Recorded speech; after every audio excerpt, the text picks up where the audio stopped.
Hello बच्चों, good evening everyone. मैं हूं अमन सर, अमन फिजिक्स पूर्णिया से। और आपके लिए ये जो क्वेश्चन पेपर मैं आज लेकर के आया हूं, है ना, ये क्वेश्चन पेपर लाइव क्लास का क्वेश्चन पेपर है, जिसके अंदर में मैं ऑब्जेक्टिव क्वेश्चंस को डील करूंगा और आप लोगों को बताऊंगा कि सही आंसर क्या होना चाहिए और कैसे क्वेश्चंस को अटेम्प्ट करना है।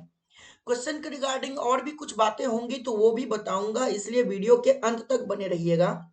शॉर्ट क्वेश्चंस और लॉन्ग क्वेश्चंस भी अंत में दिखाऊंगा कि क्या क्या इस क्वेश्चन पेपर के अंदर में रखा गया है।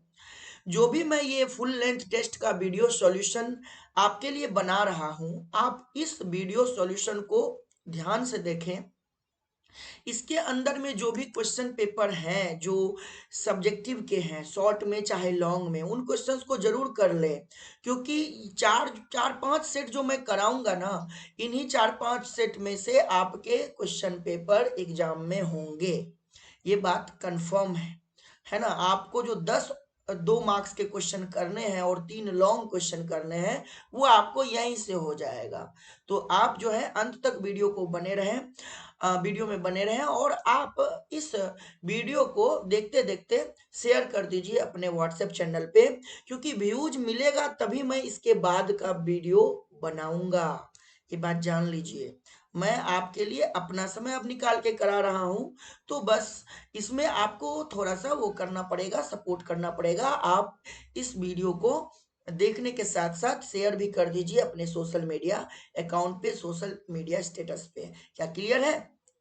तो यहाँ पे आप देख पा रहे हैं कि ये इंटरमीडिएट एग्जामिनेशन 2026 है ना, इंटरमीडिएट एग्जामिनेशन 2026 का क्वेश्चन पेपर है, जो बिहार बोर्ड के द्वारा लिया गया है ना।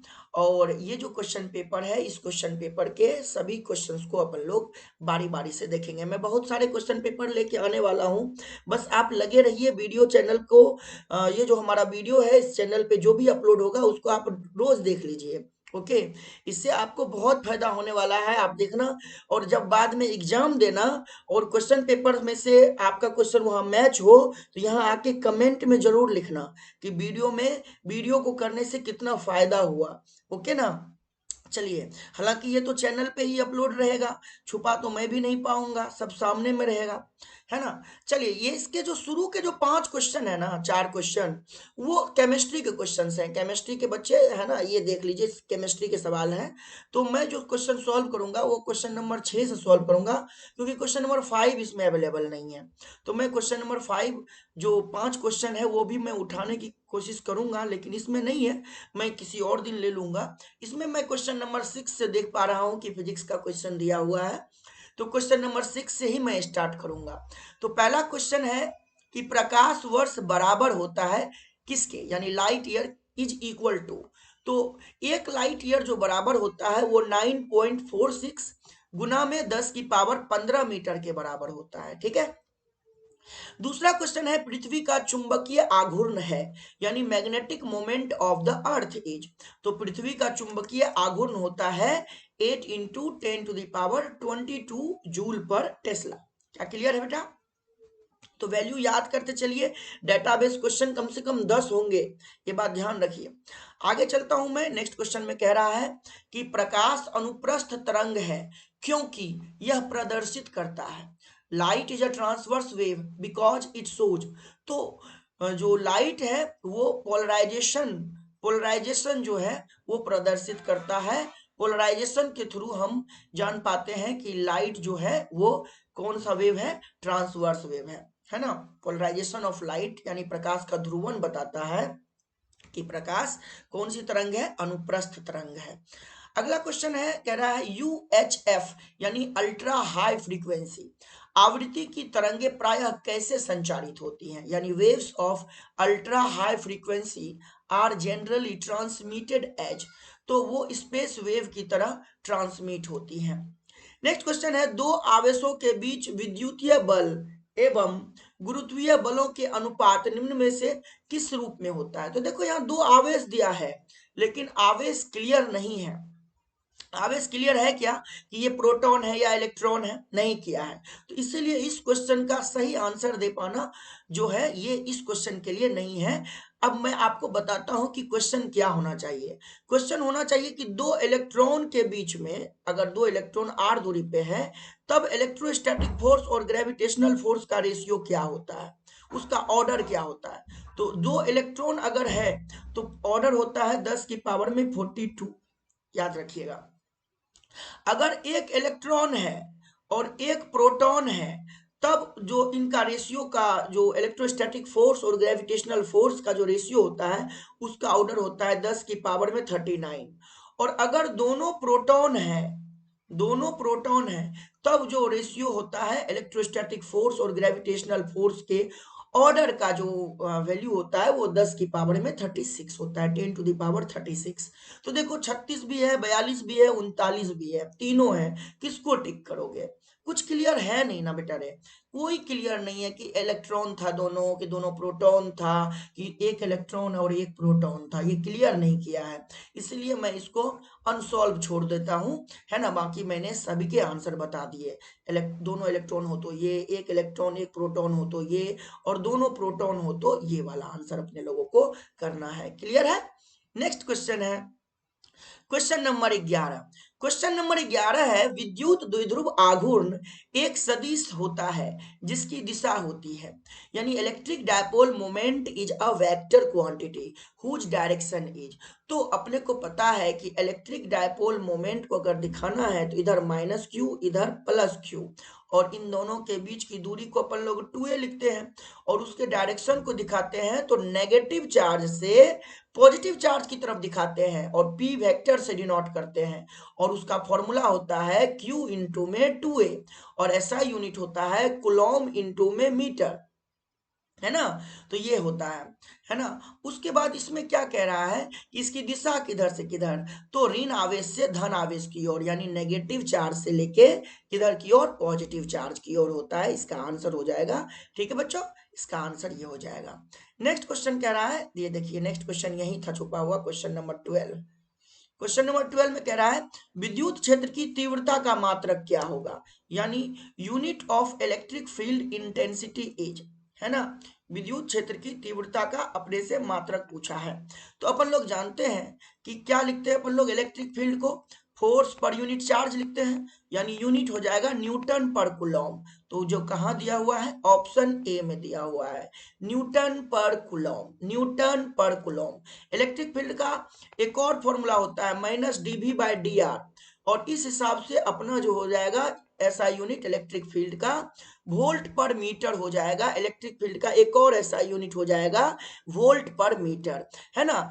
और dv/dr को अपन लोग क्या बोलते हैं, electric potential gradient, electric potential gradient बोलते हैं बच्चों, इलेक्ट्रिक पोटेंशियल ग्रेडियंट। हिंदी में लिखेंगे तो विभव प्रवणता लिखेंगे। तो ये भी क्वेश्चन पूछा जा सकता है कि विभव प्रवणता का ऐसा ही मात्रक क्या है, तो आप उत्तर दे सकते हो वोल्ट पर मीटर। क्या क्लियर है।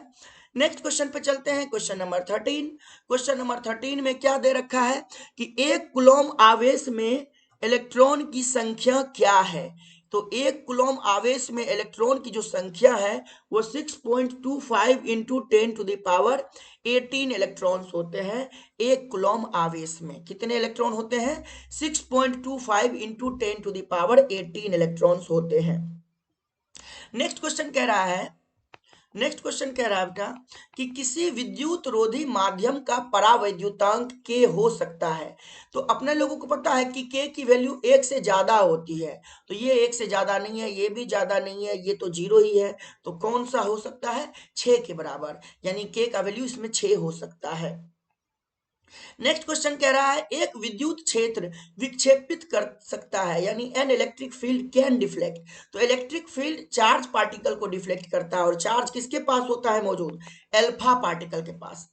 एल्फा पार्टिकल के पास जो चार्ज होता है वो 2 इंटू चार्ज ऑफ प्रोटोन होता है, 2 इंटू चार्ज ऑफ प्रोटोन होता है, इतना। और अल्फा पार्टिकल के पास ये चार्ज हो गया, और अल्फा पार्टिकल के पास जो मास होता है वो होता है 4 into mass of proton, 4 into mass of proton होता है। ये बात ध्यान रखिएगा बेटा, है ना। चलिए, नेक्स्ट क्वेश्चन है, एक बिंदु आवेश Q को E परिणाम वाले विद्युत क्षेत्र में रखा गया है, आवेश द्वारा महसूस किया जाने वाला बल होगा। तो इलेक्ट्रिक फील्ड को अपन लोग फोर्स पर यूनिट चार्ज लिखते हैं, तो फोर्स बराबर में क्या लिखेंगे, Q इंटू ई। अब कैपिटल Q लिखो या स्मॉल q लिखो, एक ही बात है।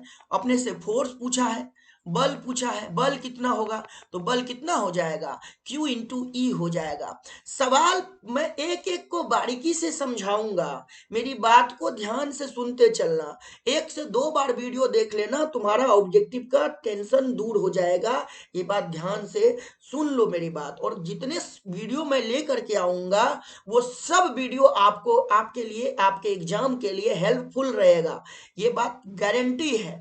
और एग्जाम में वही क्वेश्चंस देखने को मिलेंगे जब आप, जो आप हमारे वीडियो लेक्चर में देख रहे होंगे, वही क्वेश्चंस वहां डायरेक्ट आएगा। और डायरेक्ट आएगा तो जब आप बनाओगे तो आपके अंदर में एक गजब की एनर्जी आ जाएगी कि वाह क्या बात है, क्वेश्चन जो है सर फटाफट बन रहा है ना। अगला क्वेश्चन है, कह रहा है एल भुजा के एक घन के केंद्र पर प्लस क्यू आवेश रख दिया गया है, घन के एक तल से कितना विद्युत फ्लक्स निकलेगा। तो पूरे घन से जो विद्युत फ्लक्स निकलता बेटा रे, वो निकलता क्यू बटा एप्सिलॉन नॉट। गॉस के नियम के अनुसार किसी भी बंद सतह से जो विद्युत फ्लक्स निकलेगा वो होगा क्यू बटा एप्सिलॉन नॉट। लेकिन अपने को एक तल से पूछा है, एक तल से हड़बड़ा के आंसर नहीं करना है।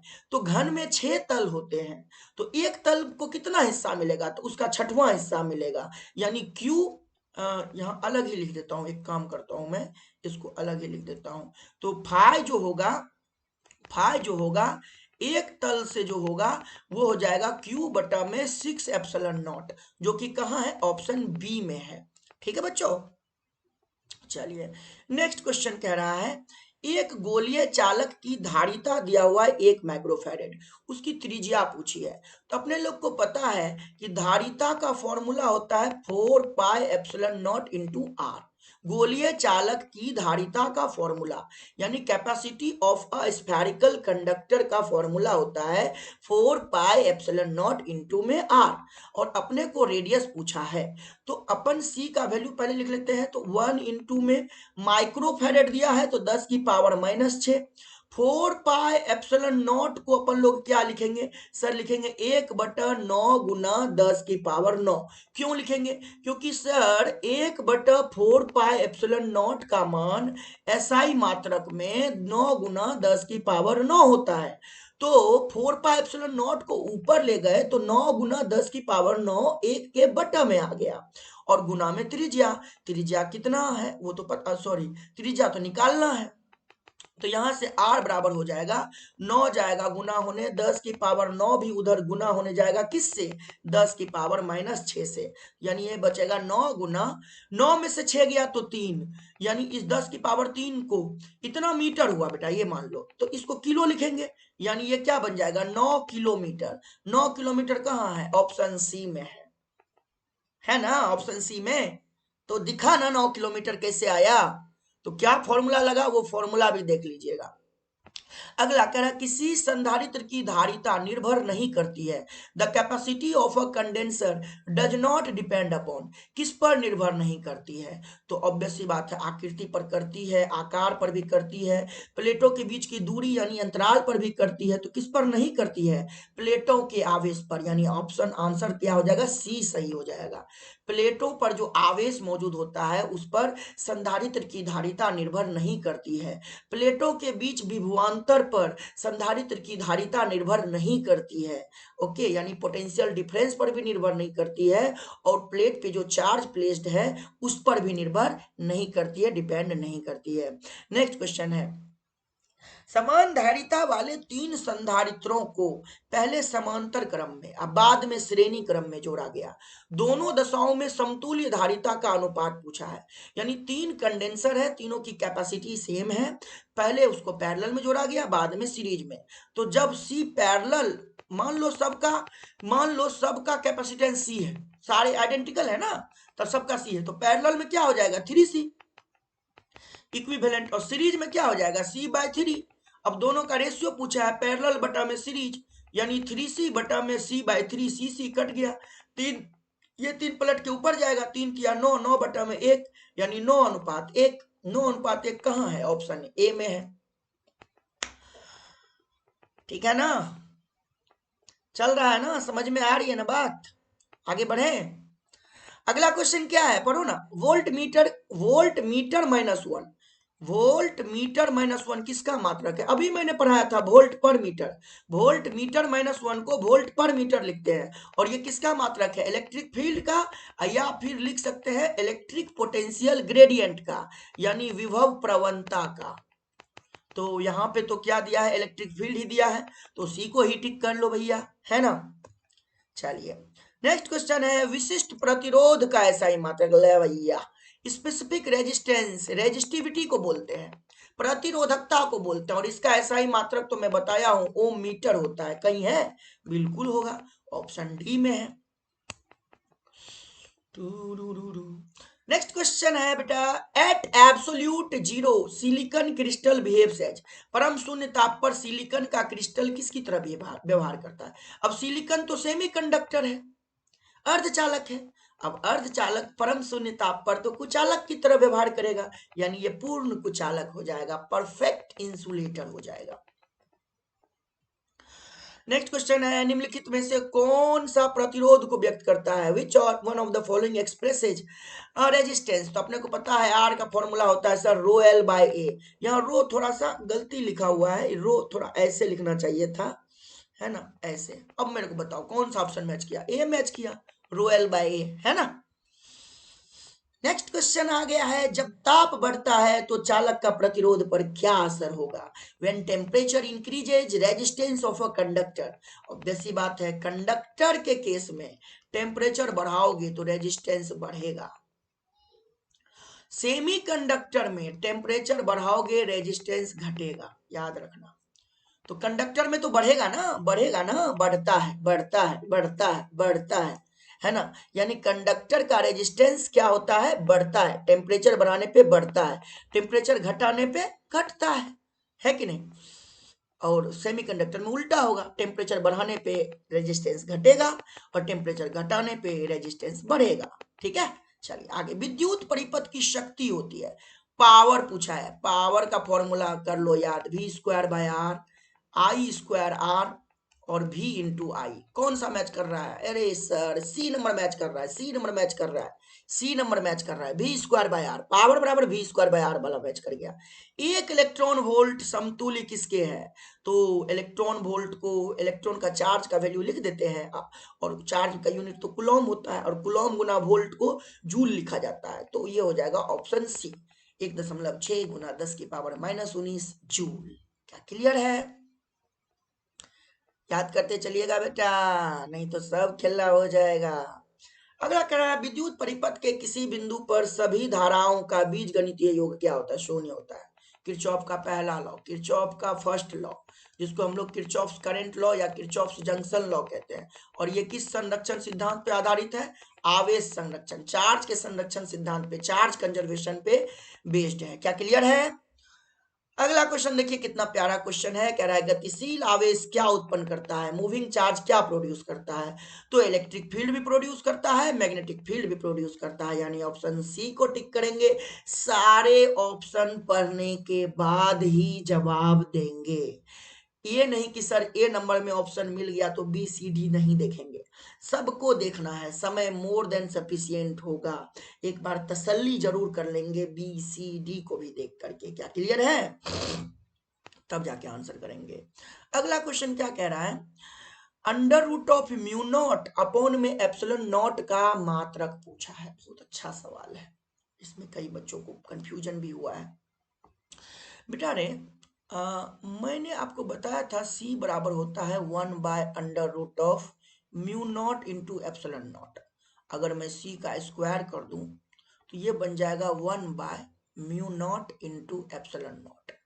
अगर मैं यहाँ से म्यू नॉट को उधर भेज दूं तो म्यू नॉट इंटू में सी स्क्वायर, है ना, म्यू नॉट इंटू में सी स्क्वायर 1/एप्सिलॉन नॉट हो जाएगा। अब क्वेश्चन क्या है? क्वेश्चन है under root mu nought by epsilon nought. तो क्या मैं इसको लिख सकता हूं अंडर रूट म्यू नॉट गुना में 1/ε0? तो सर बिल्कुल लिख सकते हैं, थोड़ा लंबा जाएगा इसलिए परेशान मत होना, बट सीख लो। 1/ε0 की जगह में क्या मैं म्यू नॉट गुना सी स्क्वायर लिख सकता हूँ? तो सर बिल्कुल लिख सकते हैं।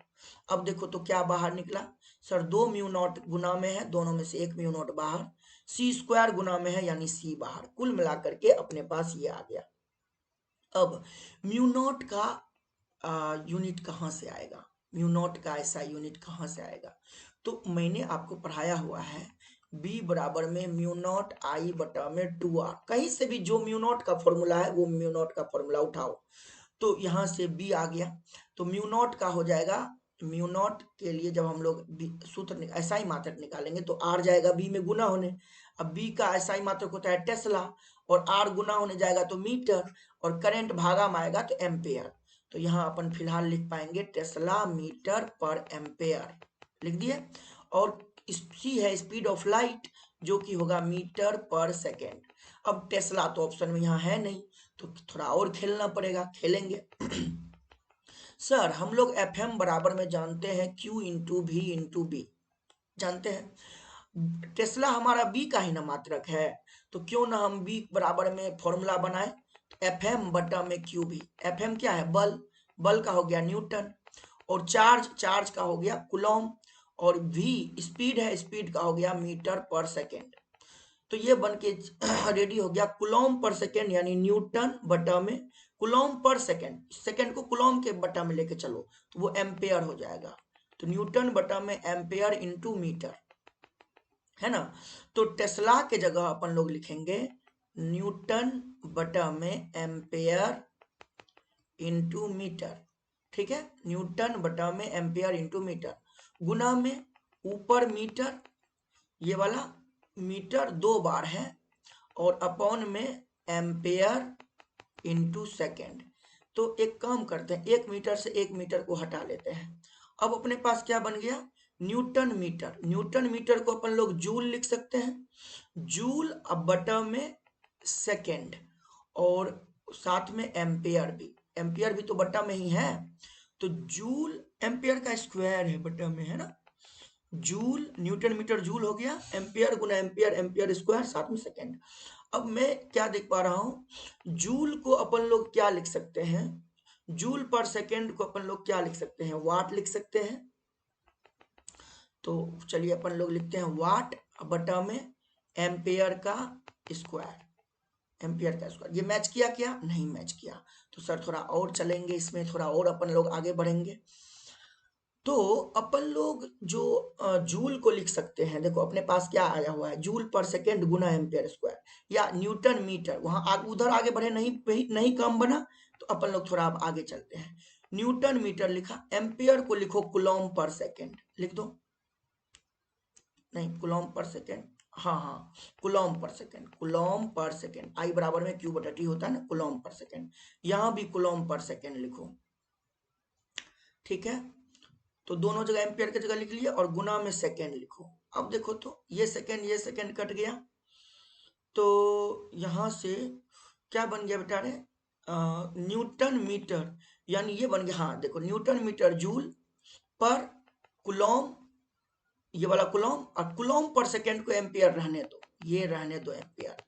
तो यहां से अपन लोग क्या कर दिए, जूल पर कूलॉम को लिख दो वोल्ट, जूल पर कूलॉम को लिख दो वोल्ट, और अपॉन में लिख दो एम्पियर, वोल्ट बटा एम्पियर, यानी वोल्ट, वोल्ट पोटेंशियल का मात्रक होता है, और एम्पियर करंट का होता है, यानी v बटा आई आया, तो कुल मिलाकर के v बटा आई आया, और v बटा आई किसका होता है? r का, यहाँ देखो यहाँ लिखा हूँ गोला में, देखो v बटा आई आया, यानी v बटा आई किसका होता है? r का, तो r v बटा आई आया है, और v बटा आई r के बराबर है, और r यानी रेजिस्टेंस, और रेजिस्टेंस का मतलब क्या होता है? ओम होता है, तो इसका आंसर हो जाएगा ओम, है ना। देखो कितना लंबा चौड़ा था, तो याद ही कर लो ना, इतना कर पाओगे क्या एग्जाम में? नहीं कर पाओगे ना।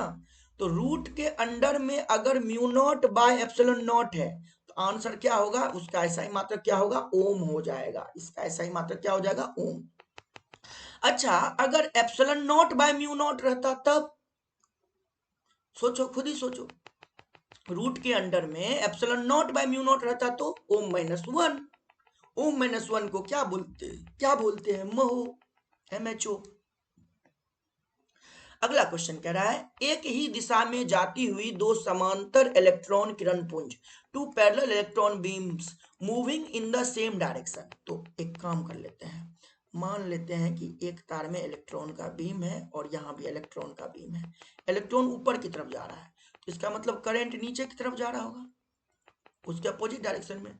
अब ये वाला जो बायां साइड में मैंने जो करंट लिया हुआ है, ये वाला, इस करंट के कारण दाएं वाले जो तार है उस तार पे मैग्नेटिक फील्ड होगा बाहर की तरफ, डॉट होगा, और उसके कारण मैग्नेटिक फोर्स किधर लगेगा? देखो ध्यान से, तो Fm बराबर होता है I L vector cross B vector. I L vector cross B vector मतलब इधर की तरफ, इधर की तरफ मतलब इधर की तरफ, मैं जिधर दिखा रहा हूं वो देखना, इधर की तरफ मैग्नेटिक फोर्स। और ये जो दायां साइड का करंट है ये वाला, इसके कारण बाएं साइड के तार के पास मैग्नेटिक फील्ड का डायरेक्शन होगा क्रॉस। तो मैग्नेटिक फोर्स किधर लगेगा? Fm-I-L क्रॉस बी होता है, तो L क्रॉस बी यानी इधर, यानी इधर की तरफ, इधर की तरफ मैग्नेटिक फोर्स। अब दोनों फोर्स एक दूसरे की तरफ लग रहे हैं यानी अट्रैक्ट कर रहा है, तो एक दूसरे को क्या करेगा? आकर्षित। अब याद कर लो, क्या याद कर लो?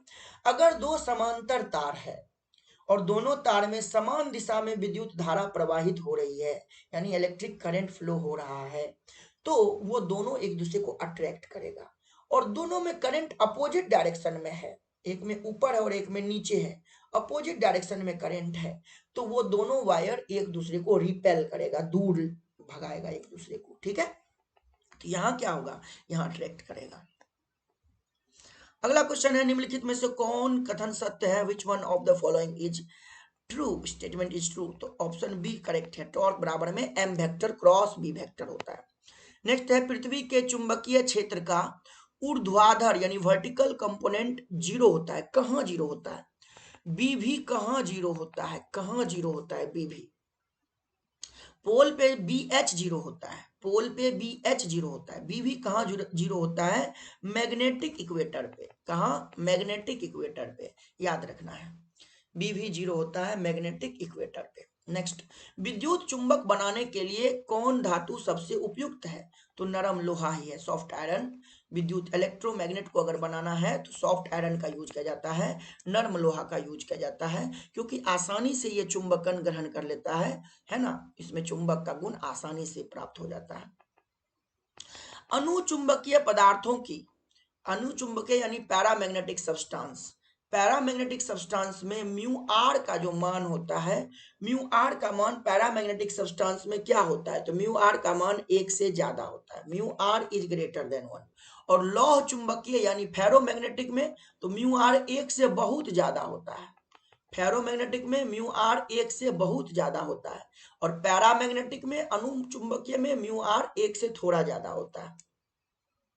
नेक्स्ट क्वेश्चन है उदासीन बिंदु पर न्यूट्रल पॉइंट पे क्या होता है? न्यूट्रल पॉइंट उसको कहते हैं जहां नेट मैग्नेटिक फील्ड क्या हो जाता है? जीरो हो जाता है। नेट मैग्नेटिक फील्ड जीरो नहीं, यहाँ पे बी को नेट नहीं बोला है, बी को बोला है चुंबक के चुंबकीय क्षेत्र की तीव्रता बोला है बेटा, ये नोटेशन भी यहाँ देखना होगा, मुझे लगा बी नेट है। तो जो न्यूट्रल पॉइंट जहां होता है, न्यूट्रल पॉइंट पे बी और बी एच एक दूसरे के बराबर हो जाते हैं, बी और बी एच एक दूसरे के बराबर हो जाते हैं, जिसके कारण नेट मैग्नेटिक फील्ड जो होता है वो जीरो हो जाता है, जिसके कारण नेट मैग्नेटिक फील्ड जीरो हो जाता है, यानी सी सही हो जाएगा, बी नेट जीरो हो जाता है, क्योंकि दोनों एक दूसरे के अपोजिट डायरेक्शन में होते हैं। Lenz law is based on the conservation of which physical quantity? तो वो तो एनर्जी कंजर्वेशन पे बेस्ड है, याद रखिएगा, लेंज लॉ एनर्जी कंजर्वेशन।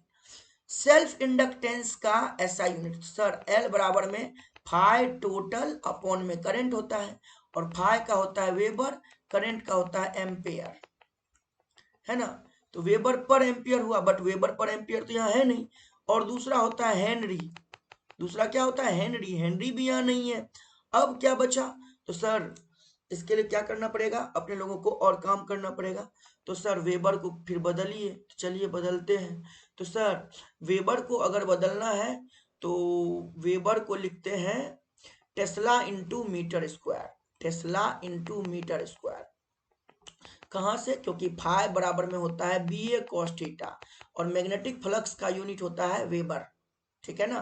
तो बी का टेस्ला, एरिया का मीटर स्क्वायर, इसका कोई यूनिट नहीं होता, और बटा में एम्पेयर। अब टेस्ला के लिए मैं तो लेके आया था ये वाला फॉर्मूला कि सर एफ एम बराबर में, आप फॉर्मूला पढ़े थे ना, क्यू इंटू भी इंटू बी, तो बी का ही ना SI मात्रक टेस्ला है, तो बी के लिए, बी के जगह पे एफ एम बटा क्यू भी लिख सकते हैं, तो टेस्ला के जगह पे लिख सकते हैं न्यूटन, और चार्ज नीचे जाएगा यानी कूलॉम, और वेलोसिटी का लिख देंगे मीटर पर सेकेंड, ये टेस्ला का हो गया। अब गुना में मीटर स्क्वायर और बटा में लिख दिया यहाँ पे एम्पेयर।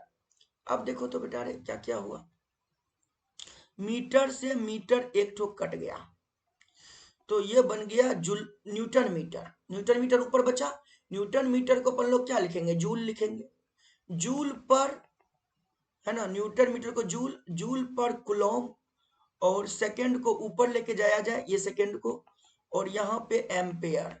जूल पर कूलॉम को क्या लिख सकते हैं? वोल्ट, तो वोल्ट सेकंड पर एम्पेयर, और वोल्ट पर एम्पेयर को अभी मैंने बोला था V बटा आई, यानी ये ओम है, यानी ओम इंटू सेकेंड हो गया, ohm into second, ohm into second, यानी कहाँ है? ऑप्शन ए में। बेटा ऐसे घुमा घुमा करके भी यूनिट पूछे जाते हैं एग्जाम में, ये बात ध्यान से जान लीजिए, है ना। ये नहीं कि सर हम प्रेरक का ऐसा ही मात्रक हेनरी याद करके गए थे, नहीं आया, वेबर पर एम्पियर पढ़ के गए थे, नहीं आया, ऐसा नहीं है। घुमा के भी देख रहे हो ना, 2 सवाल में देखा ना, दोनों ऐसा यूनिट घुमा हुआ था। इसीलिए अगर इतना घूम नहीं सकते हो तो स्पेशल वाला भी थोड़ा देख लो कि स्पेशल वाला भी क्या है, कैसे घूम घूम करके काम होता है, ठीक है ना। अगला क्वेश्चन, L बाय आर का विमा पूछा है, L बाय आर का, वाह वाह। तो देखो पहले तो एक बात बता दूं कि L बाय आर बोलते हैं टाइम कांस्टेंट को, किसको बोलते हैं? टाइम कांस्टेंट को। मैं प्रूफ भी कर देता हूं, और इसका भी में सूत्र टी होता है, यानी डायमेंशनल फॉर्मूला टी होता है। अब कैसे होता है उसके लिए मैं, मेरे को थोड़ा सा काम करना पड़ेगा आपके लिए, तो थोड़ा सा मैं इसको ऊपर करता हूं। और कह रहा है कि किसके बराबर है, तो ध्यान से देखो, एक एल है, एक सी है, एक आर है, क्यों ना अपन तीनों का पहले डायमेंशनल फॉर्मूला ले आते हैं। तो एल का डायमेंशनल फॉर्मूला लेकर के आना है, तो एल का डायमेंशनल फॉर्मूला लाना है, तो फाई बराबर में एल आई से लेकर के आओ, इससे लेकर के आओ, मैग्नेटिक फ्लक्स बराबर होता है एल आई, उससे लेकर के आओ, तो एल बराबर फाई बटा आई हो जाएगा, एल हो जाएगा हमारा फाई बटा आई, और फाई को लिखोगे तुम क्या? बी ए कॉस थीटा लिखोगे, कॉस थीटा का तो डायमेंशनल फॉर्मूला होगा नहीं, तो बी ए लिख के काम चलाओ फिलहाल, अपॉन में आई। अब ए एरिया है, एम्पियर मत समझ लेना, ए एरिया है। अब बी के लिए फिर से वही चीज सर, बी के लिए क्या होता है? बी अगर निकालना है तो बी के लिए लिखेंगे एफ एम बटा में क्यू इंटू भी, और एफ एम का होता है M L T minus two, charge का होता है ए टी, और वी का होता है L T minus one, L से एल को मैं उड़ा रहा हूँ, टी से टी माइनस वन को उड़ा रहा हूँ, ये बन गया M T minus two A minus one. ले भैया, बी का हो गया एम टी माइनस टू ए, यहाँ पे मैं क्या करता हूँ, थोड़ा जगह बना लेता हूँ, तो सर इस बी के लिए मैं यहाँ आ जाता हूँ, एम टी माइनस का टू ए माइनस का वन, एम टी माइनस का टू ए माइनस का वन, देख लेता हूँ कि आ रहा है कि नहीं आ रहा, आ रहा है, चलो। तो M T minus two A minus का वन बी का हो गया, और एरिया का क्या होगा? L two. अब बटा में करंट का क्या होगा सर? ए, तो ए कोई ऊपर लेके चलो, तो ये बन जाएगा M L two T minus two, A ऊपर गया तो ए माइनस वन होगा, माइनस वन पहले से है, तो ए माइनस टू। लो मैं यहां लिख रहा हूं, एल का बना M L two T minus two A minus two, ये बन गया डायमेंशनल फॉर्मूला। अब मैं इन सबको मिटा रहा हूं, तुमको लिखना है तो अपने कॉपी में सबको नोट कर लेना, जो जो चीज तुमको टफ लगा उसको नोट कर लेना अपनी कॉपी में, ठीक है ना। कौन कौन से स्टेप से मैं गया हूं, कैसे कैसे गया हूं, उसको नोट कर लेना। अब आगे चलते हैं, अब आर पे चलते हैं, तो सर ओम लॉ से आर बराबर में भी बटा आई लिखते हैं, तो भी को लिखते हैं डब्ल्यू बटा में क्यू अपॉन में आई, आई करेंट है बेटा, वर्क का होता है M L two T minus two, upon में चार्ज, चार्ज का हो जाएगा 80, और आई के लिए भी ए ही यूज कर लो, तो ये बन जाएगा Ml2 T माइनस टी, नीचे से चला गया तो यहाँ T-3 हो जाएगा, है ना। और A2 नीचे से ऊपर गया तो A-2 हो जाएगा। तो लो R का बन के तैयार हो गया Ml2T-3A-2। अब मैं पहले L/R को मैंने T बोला था वो प्रूफ कर दूं। देखो बट्टा में करोगे, जैसे ही यहाँ बट्टा लगाओगे, वैसे ही कट जाएगा, L2 कट जाएगा, A-2 कट जाएगा, T-2 T-3 को काट देगा तो बचेगा नीचे में T-1, और उसको ऊपर लेके जाओगे तो T हो जाएगा। तो याद रख लो ना कि L/R का जो डायमेंशनल फॉर्मूला होता है वो T होता है, याद रख लो। हो जाएगा अब याद। चलो अब C बचा। C का कैसे करेंगे, तो इसके लिए भी फिर मेरे को इसको मिटाना पड़ेगा। अब इसको भी मैं मिटा देता हूँ, क्योंकि मैंने तुमको बता दिया है कि L/R का डायमेंशनल फॉर्मूला क्या होता है, T होता है। यहाँ लिख देता हूँ, L/R का डायमेंशनल फॉर्मूला T होता है। तो मतलब हमको जो आंसर होगा उसमें T होना चाहिए। तो पहले C निकाल लेते हैं। तो C बराबर में कैपेसिटेंस क्या होता है, Q बटा में V। Q के लिए तुम लिखोगे AT, और V के लिए अगेन W बटा में Q, W बटा Q, Q पलट के ऊपर जाएगा, यानी AT 2 बार हो जाएगा, Q 2 बार हो जाएगा ना, Q ऊपर गया AT हो जाएगा ना, और AT पहले से है तो A2 T2। अब वर्क का हो जाएगा Ml2T-2। चलो ऊपर M-1, L2 ऊपर गया तो -2, T-2 ऊपर गया तो +2 पहले से है T4, और साथ में क्या A2। तो R का C का हो गया M-1, L-2, T4 और A2, ये लो बन गया। अब मुझे ये चेक करना है कि किसका आंसर T आता है, क्योंकि मेरे को L/R का डायमेंशनल फॉर्मूला मैच कराना है, और L/R मेरे लिए टाइम के बराबर है, T के बराबर है। तो जब मैं L और C को गुना करूंगा, खुद ही गुना करो ना L और C को, तो M गुना M पे 1 है और M-1 है, कट जाएगा। L पे 2 है, L-2 है, कट जाएगा। T-2 है, T4 है, यानी T2 बचेगा। A-2 है, A2 है, ये भी कट जाएगा, यानी T2 बचेगा। यानी LC का डायमेंशन T2 के बराबर है, याद रख लेना। आपसे हो सकता है √LC दे देगा और कहेगा डायमेंशनल फॉर्मूला किसके बराबर है, तो इसका हो जाएगा T के बराबर, √LC का। ले भाई, वो तो हो ही गया, यानी ऑप्शन सी करेक्ट हो जाएगा, है ना। अगर LC का डायमेंशनल फॉर्मूला T² है, T के पावर 2 है, तो √LC का T हो जाएगा, और L/R का भी तो T ही था। तो ऑप्शन कौन सा हो जाएगा तुम्हारा, C नंबर, है ना। ये 3 क्वेश्चन मेरे को बहुत बढ़िया लगा इसके अंदर में, ठीक है। और आपको लिए भी ये एक तरह का अच्छा सवाल हो गया, प्रैक्टिस कर लीजिएगा, इस तरह का सवाल रहेगा एग्जाम में।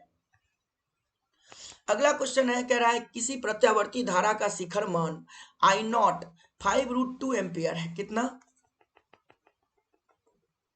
5√2 एम्पियर। तो धारा का वर्ग माध्यम मूल मान IRMS पूछा है, ल भाई IRMS का फॉर्मूला होता है I0/√2। तो I0 है अपना 5√2, अब बाय√2 कट गया, यानी 5 एम्पियर हो जाएगा, ऑप्शन ए। नेक्स्ट कह रहा है एक प्रत्यावर्ती धारा यानी एसी सर्किट में 8 ओम का प्रतिरोध और 6 ओम का प्रेरकत्व तो श्रेणी क्रम में लगे हैं।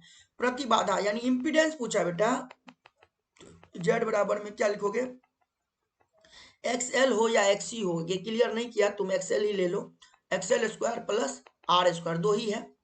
तो XL है तुम्हारा 6 का स्क्वायर, और R है 8 का स्क्वायर। 6 का स्क्वायर 36, 8 का स्क्वायर 64, जोड़ेंगे 100, रूट के बाहर निकलेगा, बनेगा 10 ओम। कितना ओम, 10 ओम, यानी बी करेक्ट हो जाएगा।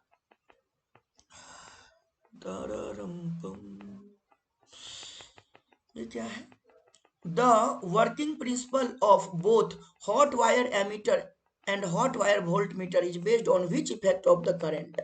यानी तप्त तार अमीटर और तप्त तार वोल्टमीटर दोनों का कार्य सिद्धांत धारा के निम्नलिखित में से किस प्रभाव पर आधारित है। तो ऑब्वियस सी बात है, हॉट हॉट बोला है तो हीट दिख रहा है आपको यहाँ पे, तो heating effect, see number. The power factor of purely inductive circuit, यानी ऐसा सर्किट जिसमें केवल इंडक्टर है, उसका पावर फैक्टर को हम लोग cos⁵ बोलते हैं। तो प्योरली इंडक्टिव के लिए भी cos⁵ 0 होता है, और प्योरली कैपेसिटिव के लिए भी पावर फैक्टर 0 होता है। और प्योरली रेजिस्टिव के लिए यानी सर्किट में केवल प्रतिरोध लगा हुआ हो, देखो इसके लिए भी पावर फैक्टर 0 होता है। अगर कैपेसिटर केबल लगा हुआ हो एसी सर्किट में तो भी पावर फैक्टर यानी कॉस फाई का मान 0 होगा।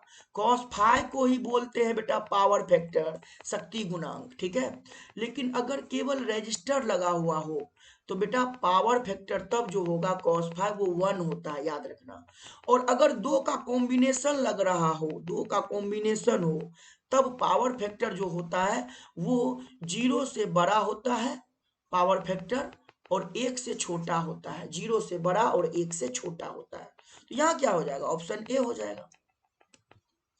किसी ट्रांसफार्मर में क्या संभव नहीं, which is not possible in any transformer. बेटा ट्रांसफार्मर डीसी करंट को डील नहीं करता है, यानी डिस्त धारा डायरेक्ट करंट पॉसिबल नहीं है। नॉट पॉसिबल पूछा है, नॉट पॉसिबल। क्वेश्चन को ध्यान से पढ़िएगा। एलआर परिपथ की प्रतिबाधा है, the impedance of LR circuit is.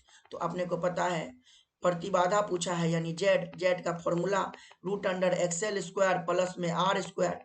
XL हमारा क्या होता है ओमेगा एल, तो ओमेगा स्क्वायर एल स्क्वायर है प्लस का आर स्क्वायर। कौन सा मैच किया भैया, डी नंबर। निम्नलिखित में से कौन सी तरंग विद्युत चुंबकीय तरंग नहीं है, नहीं है, नहीं है। अल्फा, ये तीनों है, गामा, इंफ्रारेड, एक्सरे, ये सब इलेक्ट्रोमैग्नेटिक वेव है, लेकिन ये इलेक्ट्रोमैग्नेटिक वेव नहीं है। सबसे अधिक फ्रीक्वेंसी की तरंग पूछ रहा है, सबसे अधिक फ्रीक्वेंसी किसकी होती है, गामा की होती है। सबसे अधिक फ्रीक्वेंसी किसकी होती है, गामा की होती है। आवृत्ति सबसे अधिक गामा की होती है, और सबसे कम गामा की क्या होती है, वेवलेंथ। इसका लैम्डा वेवलेंथ सबसे कम होता है और फ्रीक्वेंसी सबसे ज्यादा होती है। अगला कर रहा है विद्युत चुंबकीय तरंगों के संचरण की दिशा किधर होती है, the direction of transmission of electromagnetic wave. तो ऑब्वियस सी बात है जिधर ई क्रॉस बी का डायरेक्शन आता है, ई क्रॉस बी का डायरेक्शन उसके ही पैरेलल डायरेक्शन में होता है विद्युत चुंबकीय तरंग के संचरण की दिशा, यानी ऑप्शन डी, इसके parallel, parallel to E cross B. ला भैया, half epsilon naught E square का बीमीय सूत्र पूछा है, डायमेंशनल फॉर्मूला। ये किसका फॉर्मूला है, एनर्जी डेंसिटी का। एनर्जी डेंसिटी किसको बोलते हैं, एनर्जी अपॉन में वॉल्यूम, ऊर्जा बटा में आयतन को। और ऊर्जा का बीमीय सूत्र क्या होता है, डायमेंशनल फॉर्मूला ml2t-2, और वॉल्यूम का एल क्यूब, L2 कट गया, L एक ठो बचा, यानी ये बन जाएगा ml-1t-2। कहाँ है, कहाँ है, कहाँ है, सी में है, ml-1t-2 सी में है। ये क्या कह रहा है, यदि क्रांतिक कोण 30 डिग्री हो तो माध्यम में प्रकाश का वेग पूछा है। तो अपने को पता है sir sir sir sir sir sir sine theta c, sine theta c बराबर में 1/म्यू, क्रांतिक कोण के लिए फॉर्मूला यही है। थीटा सी के जगह में 30 डिग्री डाल दीजिए सर, साइन 30 डिग्री बराबर में 1/म्यू, इसका फॉर्मूला यानी 1/2 बराबर में 1/म्यू, यानी म्यू का मान हो गया 2। अब मुझे स्पीड पूछा है, तो माध्यम में प्रकाश की चाल यानी स्पीड पूछा है लाइट का, तो v बराबर c/म्यू। c का मान होता है 3 × 10⁻8 मीटर पर सेकेंड, और म्यू 2 निकाल चुके हैं, 3/2 हो जाएगा 1.5 गुना में 10⁸ मीटर पर सेकेंड। कितने हैं, कितने हैं, बी में है ना, ऑप्शन बी, ठीक है ना। चले आगे बढ़े, चलिए आगे बढ़ते हैं। 51 कह रहा है +3D एवं -2D क्षमता के दो लेंसों को मिला के एक संयुक्त लेंस बनाया गया है। क्या क्लियर है ना, एक बार चेक कर लेता हूं सही चल रहा है कि नहीं। हाँ सही चल रहा है। तो बनाया गया है, मेरा फोटो ठीक आ रहा है, हाँ इस बार आ रहा है, वहां लाइट नहीं था इसलिए पिछला वीडियो में फोटो मेरा अच्छा नहीं आ रहा था। कह रहा है +3D और यहाँ -2D क्षमता के दो लेंसों को मिला के एक संयुक्त लेंस बनाया गया है। इसकी फोकस दूरी क्या है, देखो तो पावर इक्विवेलेंट बराबर में पहले लिख दो P1 + P2, तो 3 - 2 यानी 1, पावर हो गया 1D, 1 डायोप्टर। अब पावर को तुम क्या लिखोगे, मीटर में पूछा है, मीटर में पूछा है पावर को लिख दो 1/f। जब भी मीटर में पूछा है तो 1/f, तो 1/f बराबर में 1, यानी f बराबर में क्या हो जाएगा, 1 ही रह जाएगा, यानी 1 metre. Focal length 1 metre. Centimetre में पूछता तो 100 सेंटीमीटर आंसर होता। चलो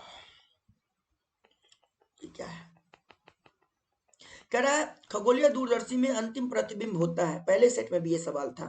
the final image of astronomical telescope is, तो वो तो होता है बेटा वर्चुअल एंड इन्वर्टेड, यानी काल्पनिक एवं उल्टा, है ना। अब क्या है, समान आयाम एवं समान तरंगदैर्घ्य की दो प्रकाश किरणें अध्यारोपित की जाती है, मतलब ए भी सेम, एम्पलीट्यूड भी सेम, लेमडा भी सेम। परिणामी तरंग का आयाम अधिकतम होगा, आर रिजल्टेंट कह रहा है आर मैक्स कब होगा, जब उनके बीच फेज डिफरेंस हो। तो आर मैक्स तब होता है जब फेज डिफरेंस कितना डिग्री होता है, 0 डिग्री। फेज डिफरेंस कितना डिग्री होता है, 0 डिग्री, है ना। यानी you can also say sir 2n पाई होना चाहिए, एन जहां पे हम लोग जीरो ले रहे हैं पहला वाला, तो ये हो जाएगा हमारा 0 डिग्री, तो यानी यहाँ पे अपन लोग 0 लिख लेंगे, है ना। और रिजल्टेंट मैक्सिमम होता है तो कंस्ट्रक्टिव इंटरफेरेंस होता है, क्योंकि वहां पे इंटेंसिटी भी मैक्सिमम होती है, कंस्ट्रक्टिव इंटरफेरेंस यानी संपोषी व्यतिकरण। और रिजल्टेंट मिनिमम होता है तो वहाँ डिस्ट्रक्टिव इंटरफेरेंस होता है, वहाँ इंटेंसिटी मिनिमम होती है, ये बात ध्यान रहे, नहीं तो कॉपी पलट के देख लो, मैंने पढ़ाया हुआ है। कह रहा है कौन सी घटना प्रकाश तरंगों की अनुप्रस्थ प्रकृति की पुष्टि करता है, ऑब्वियस ही बात है, पिछले वीडियो में भी था ये सवाल, इसको पोलराइजेशन बोलते हैं। यहाँ पे क्या है, ध्रुवित प्रकाश के कंपन तल तथा ध्रुवन तल के बीच का कोण क्या होता है। तो पोलराइज लाइट में angle between plane of vibration and plane of polarisation के बीच का एंगल, प्लेन ऑफ वाइब्रेशन जिधर वाइब्रेट कर रहा है और जिधर पोलराइज हुआ है, उनके बीच का जो एंगल होता है वो कितना होता है, 90 डिग्री होता है, याद रखना है।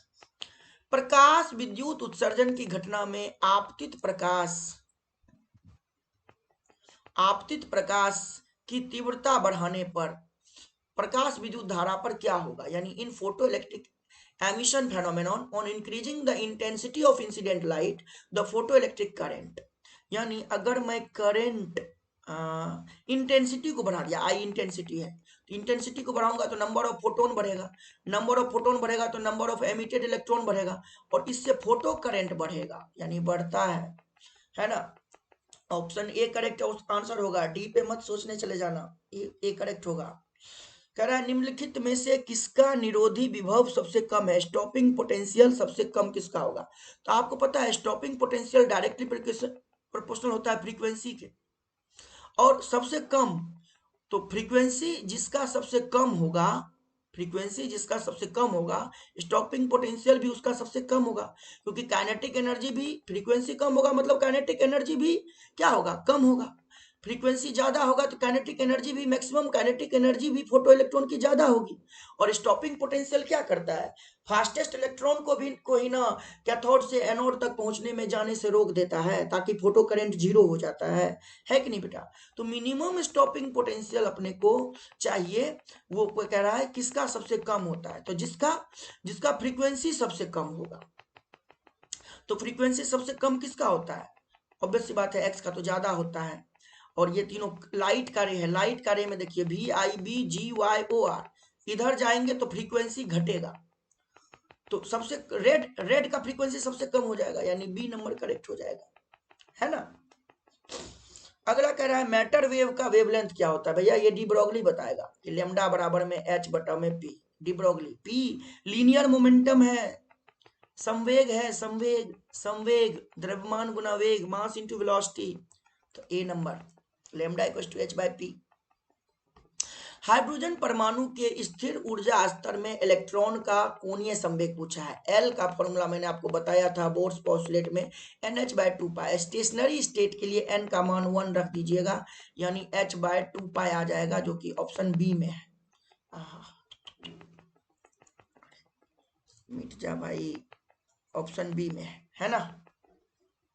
अगला है हाइड्रोजन स्पेक्ट्रम की लाइमन श्रेणी किस में पड़ती है, मैंने बोला हुआ है लाइमन श्रेणी यूवी रेंज में पड़ती है, अल्ट्रावायलेट में। अल्ट्रावायलेट कहाँ है, सी नंबर में है, सी में है बेटा, सी को टिक मारेंगे। अगला कह रहा है अल्फा कण का आवेश प्रोटॉन के आवेश का कितना गुना होता है, मैंने बढ़ाया था अभी थोड़ी देर पहले, 2 गुना होता है ना। अगला क्वेश्चन है एक AMU ऊर्जा कितने के बराबर होता है, तो 931 मेगा इलेक्ट्रॉन वोल्ट के होता है। अगला क्वेश्चन है source of radiant energy of the sun is, तो सन के लिए न्यूक्लियर फ्यूजन याद कर लीजिए।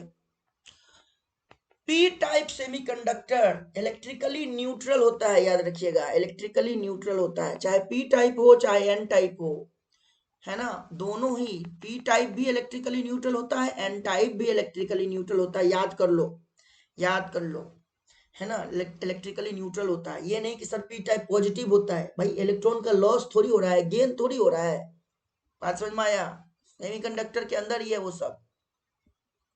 जर्मेनियम डायोड का प्राचीर विभव, बैरियर पोटेंशियल कितना होता है? जर्मेनियम का तो कम ही होता था, सिलिकॉन का 0.7 वोल्ट, सिलिकॉन का 0.7 वोल्ट और जर्मेनियम का 0.3 वोल्ट, यानी option B. Value of amplitude modulation is क्या होता है? एम्पलीट्यूड मॉड्यूलेशन इंडेक्स इज क्या होता है? Value of amplitude modulation index is 1 से 0 के बीच में, किससे? 1 से 0 के बीच में। यदि गोले पर आवेश हो 10 माइक्रोकूलम तो इसकी सतह पर विद्युत फ्लक्स क्या होगा? तो अपने को पता है फाई बराबर में क्यू इनसाइड बटा में एप्सिलॉन नॉट, और अपने को पता है 1/4 पाई एप्सिलॉन नॉट का मान होता है 9 गुना 10 की पावर 9, यानी 1 बटा एप्सिलॉन नॉट हो जाएगा 9 गुना 4 पाई, 4 पाई को 9 के पास भेज दो, अब गुना 10 की पावर 9, यानी 36 पाई गुना 10 की पावर 9, तो यानी इसको लिख सकते हैं क्यू इनसाइड गुना 1 बटे एप्सिलॉन नॉट, और क्यू इनसाइड कितना है बबुआ? 10 माइक्रोकूलम, यानी 10 गुना 10 की पावर -6 गुना 36 पाई गुना 10 की पावर 9, यानी 36 पाई को तो छोड़ दो क्योंकि सबके ऑप्शन में है 36 पाई, और गुना में 10 की पावर 9 में से 6 गया तो 10 की पावर 3, और यहाँ पे 10 की पावर 1 यानी 10 की पावर 4, तो कौन सा है? ऑप्शन ए है। हाँ क्या बोल रहा है? एल और ओमेगा, अच्छा ओमेगा गुना एल किसके बराबर होता है? एक्सएल के, और एक्सएल किसको बोलते हैं? एक्सएल बोलते हैं इंडक्टिव रिएक्टेंस को, इंडक्टिव रिएक्टेंस को बोलते हैं, और इंडक्टिव रिएक्टेंस का यूनिट क्या होता है? ओम, यानी ऑप्शन ए। ब्रूस्टर का नियम पूछा है तो ये तो मैं डायरेक्ट टिक करूंगा, ऑप्शन ए। और कह रहा है द्वितीय तरंगिकाओं की अवधारणा किसके द्वारा दी गई थी? तो ये तो हाइगेंस के द्वारा दी गई थी, ऑप्शन सी हो जाएगा, फ्रेनेल नहीं होगा, मैक्सवेल भी नहीं होगा, न्यूटन भी नहीं होगा, हाइगेंस के द्वारा दिया गया था सेकेंडरी वेवलेट्स का कॉन्सेप्ट्स। तो 70 क्वेश्चन हम लोगों ने सॉल्व कर लिए हैं। अब देखते हैं कि इस लाइव क्लास ने क्या क्या क्वेश्चंस बच्चों के लिए बनाए हैं। यहाँ देखो, पहला क्वेश्चन ऑब्जेक्टिव बना दिया, सॉरी 2 मार्क्स का क्वेश्चन बना दिया कि 2.4 मीटर का डायमीटर है तो रेडियस कितना हो जाएगा? 1.2 मीटर। व्यास दिया है इतना। एक समान आवेशित चालक के गोले के पृष्ठीय आवेश घनत्व सिग्मा का वैल्यू दिया हुआ है 80 माइक्रो कूलम पर मीटर स्क्वायर, गोले पर आवेश, तो बेटा सिग्मा बराबर फॉर्मूला लगा देना Q बटा A, और Q बराबर लगा देना सिग्मा गुना A। सिग्मा का मान लिखना 80, माइक्रो के जगह 10 की पावर -6, और एरिया का फॉर्मूला लिखना 4 पाई आर स्क्वायर, 4 पाई का मान 3.14 और आर दे रखा है 1.2, इसका स्क्वायर सॉल्व कर लेना, तुम्हारा आंसर हो जाएगा उतना, कूलम में आंसर कर देना क्योंकि आवेश पूछा है। दूसरा क्वेश्चन आपको पोटेंशियल ग्रेडियंट पूछा है, विभव प्रवणता किसको बोलते हैं, और विभव प्रवणता और विद्युत क्षेत्र के बीच में संबंध लिखने के लिए कह रहा है, प्राप्त करने के लिए नहीं कह रहा है, लिखने के लिए कह रहा है, तो डायरेक्ट लिख दीजिएगा जो संबंध है, ई बराबर में -dv बटा में dr, ठीक है ना। अगला क्वेश्चन है 12 सेंटीमीटर त्रिज्या वाले गोलीय चालक के सतह पर इतना आवेश एक समान रूप से गोले के ठीक बाहर स्थित किसी बिंदु पर विद्युत क्षेत्र क्या होगा? तो फॉर्मूला लगाना E बराबर में KQ बाय आर स्क्वायर, ये लगा देना, ठीक है। और आपको आवेश दिया हुआ है, K का मान लिख देना 9 गुना 10 की पावर 9, Q का मान 1.6 गुना 10 की पावर -7, और जस्ट बाहर पूछा है तो त्रिज्या ही यूज होगा आर के जगह, तो 12 गुना 10 की पावर -2, सेंटीमीटर को मीटर में बदल दिया और उसका स्क्वायर। अब इसको सॉल्व कर लेना, इतना न्यूटन पर कूलम हो जाएगा, बढ़िया से सॉल्व कर लेना। लॉरेंज बल का डेफिनेशन पूछा है, कॉपी में खोलो, नोट्स पढ़ो, याद करो। ट्रांसफार्मर में ऊर्जा हानि पूछा है, बताओ मैंने 2-3 ऊर्जा हानि बताए हुए हैं, वही 2-3 याद करके लिख दो। सरल सूक्ष्मदर्शी का आवर्धन क्षमता का महत्तम और न्यूनतम मान यानी d/f से लेके 1 + d/f, इस वैल्यू को लिखने के लिए खाली बोल रहा है। शंट किसको कहते हैं उसका उपयोग पूछा है, प्रीवियस ईयर का क्वेश्चन भी है ये, है ना। अगला, प्रत्यावर्ती धारा के मान तथा शिखर मान में संबंध, यहाँ पे थोड़ा सा गड़बड़ा गया, यहाँ पे औसत मान लिखना चाहिए था, औसत छूट गया। देखो यहाँ मीन वैल्यू लिखा है ना, तो आपको आई नॉट और आई एवरेज में रिलेशन लिखना है। तो आपको पता है आई एवरेज बराबर में होता है 2i0 बटा में पाई, इसी को लाइन बना के खाली लिख देना है, यही पूछा है। क्योंकि जो अच्छा संबंध स्थापित करें, ओहो संबंध स्थापित करें बेटा, डेरिवेशन डेरिवेशन, तो डेरिवेशन मैंने क्लास में कराया है, रगड़ दीजिए भैया। और क्या, प्रतिघात का परिभाषा लिखना है, प्रतिबाधा यानी इंपीडेंस का परिभाषा। विद्युत चुंबकीय तरंग के 2 गुण लिखने हैं, 8-10 गुण लिखा है, उसको लिखिए। प्राइमरी और सेकेंडरी रेनबो का मैंने नोट्स दिया हुआ है ना, लिखाया हुआ है, उसमें डिफरेंस पूछ रहा है, बता दीजिए। परमाणु के बोर मॉडल की 2 कमियां एकदम बता दीजिए, असाइनमेंट का भी सवाल है ये। और गेट एंड गेट का ट्रूथ टेबल लिखना है, बूलियन व्यंजक लिखना है। और के लिए y बराबर में लिखोगे, और के लिए y बराबर में a + b, और ए एंड के लिए a × b। और यहाँ पे कह रहा है लेमडा दिया हुआ है और हाफ लाइफ पूछा है, ये फॉर्मूला लगा देना, हाफ लाइफ बराबर में ln2 बटा में लेमडा। ln2 का मान 0.693 लिखना, और लेमडा का मान लिख देना 5.2 × 10⁻³ इसको सॉल्व करना, जो भी आंसर आएगा वो ईयर्स में आएगा आंसर। क्या क्लियर है? क्लियर है ना?